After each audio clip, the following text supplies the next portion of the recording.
So welcome to our second birthday Gigonometry Presents April 2016. And Rob and Shane from Tuath are here to talk to us. How did the gig go for you, Rob? It was alright, yeah. Yeah?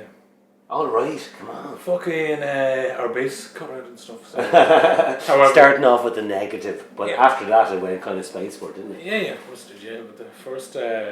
I'm not even complaining. It had a bit of crack. It had a few ups and downs. It's nothing better. Shane, you're the man at the back of the stage playing the kit and stuff, and how do you know when there's ups and downs? Because the crowd must be so far away from you, so it's hard to know how things are going on for the audience. Yeah. Isn't that what it's all about? You're playing for an audience and you want to grab them into your web. And you can't even see them because of the lights, but you know. Yeah. No, I was like, I'm used to the point now where you have mess ups on stage. It's just a matter of how you adapt to them.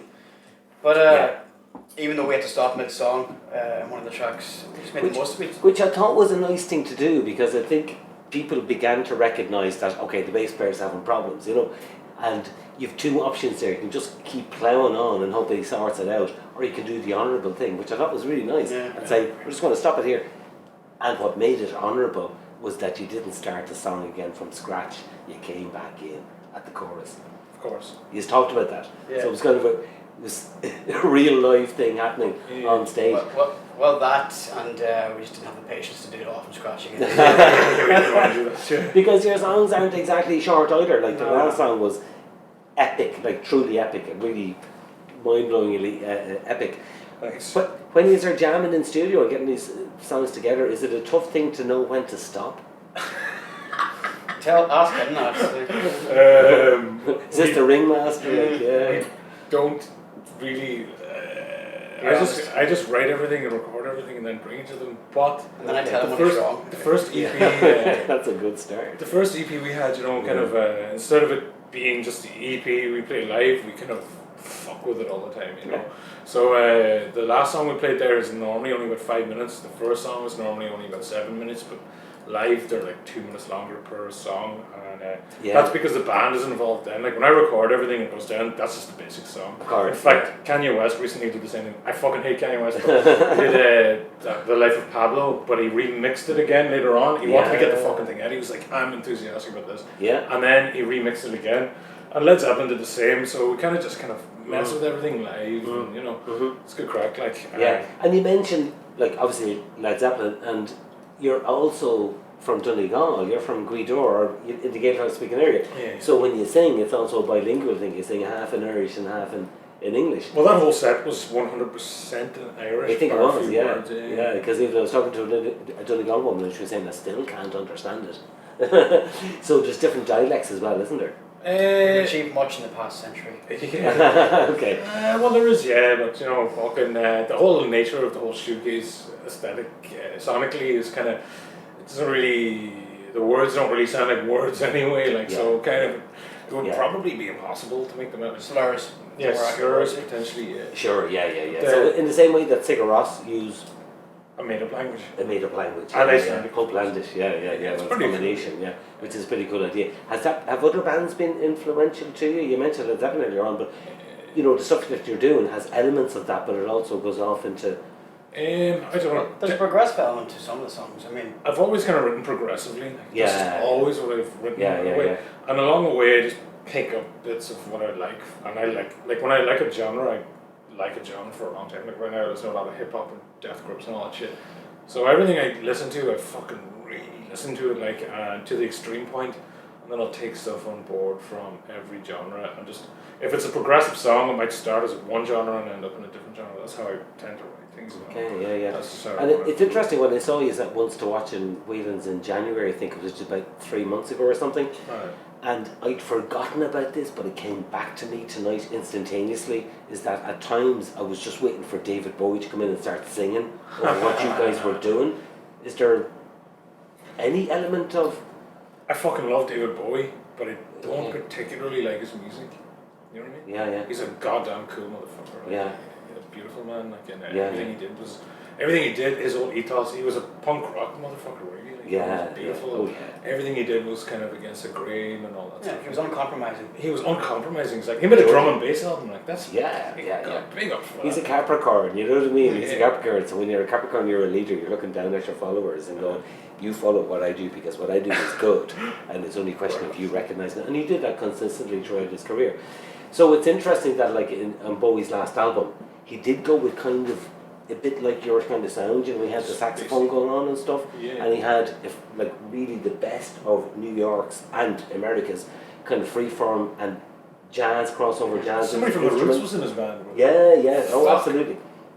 And he knew that he was not going to live, you know, You can and hear that it was in an the songs, amazing choice to make.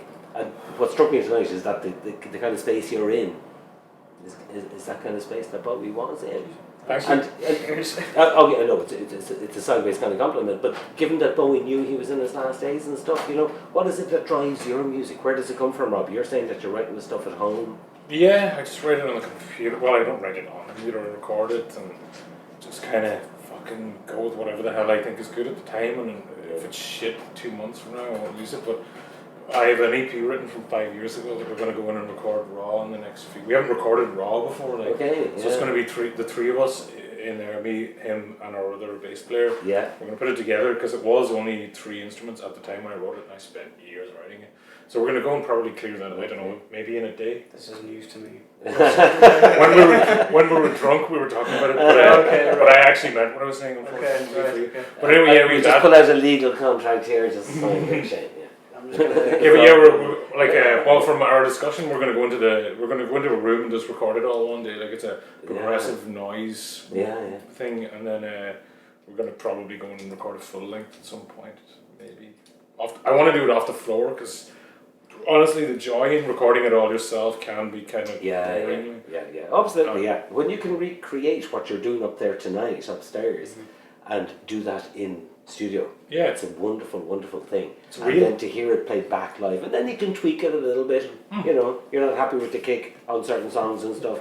You want to bring it back, but isn't that wonderful? Isn't it? And that's the great thing about technology. It allows you to do that much more quickly as well. It's beautiful, to be honest. I'm a big advocate for digital music. So back to you, Rob. You're writing stuff. It's mostly instrumental. There is some element of voice coming in as well, but it's not necessarily expressive of a particular emotion or meant to mean anything in particular. Well, our new or EP is mostly in English actually, and it's very vocal oriented.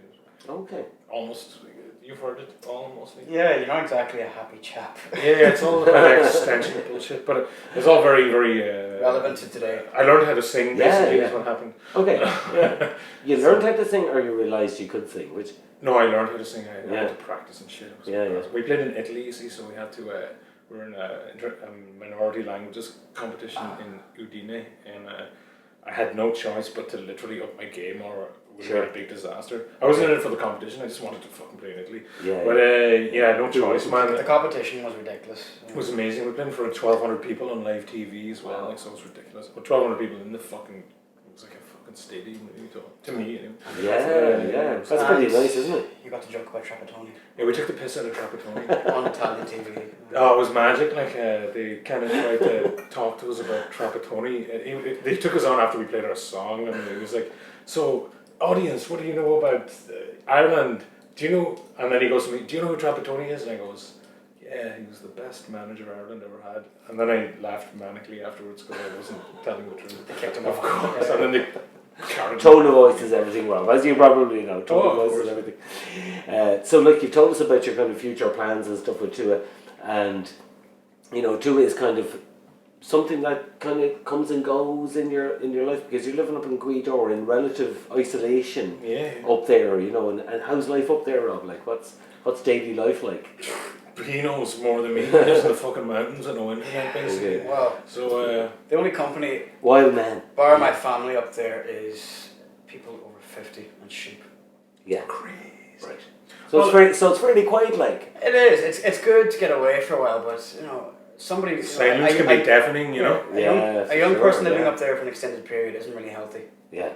But when you want to work on stuff 24/7, you can do it. It's good for an escape. It's very good for that. No distractions. No. No distractions. So 1 or 2 cars pass in a day, like that's news. Yeah, exactly. It's very refreshing to be able to wake up and not have to listen to a siren or somebody shouting out their back door or something. And do you ever find with all that space of time available to you, like, are you itching to get together and just work together? Like, I am anyway. I haven't really discussed it with them, but yeah, definitely. Have you got these ideas going on in your head all the time, Rob, that you really want to get out there and get the lads kind of just... Well, I have a whole other EP recorded. It's an electronic music EP, and I'm going to shoot a video for it in the next few weeks. And it's 5 songs on that. Then I have another 5-track EP recorded for Tuath, which is mostly hip hop and electronic in its own way, but with sax and all that stuff.